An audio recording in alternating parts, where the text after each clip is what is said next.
ఇంత కంగారుగా ఎక్కడికి వెళ్ళావే? ఏం లేదండి, పాత ఫ్రెండ్ ఉంటే కలిసి వస్తున్నాను. ఎవరు, పుష్కలానా?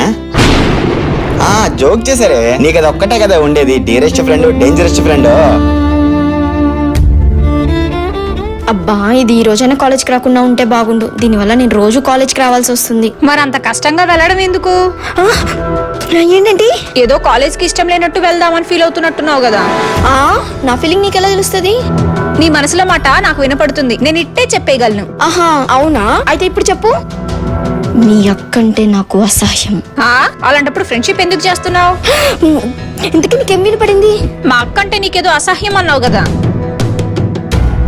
అక్క, నీ ఫ్రెండ్ తో కొంచెం జాగ్రత్త. నీ మీదేమంత ఇంట్రెస్టింగ్ గా ఉన్నట్లు అనిపించట్లేదు. నువ్వు ముందు వెళ్ళి ఎగ్జామ్స్ కి ప్రిపేర్ అవ్వు. మా సంగతి తర్వాత చూద్దు గాని.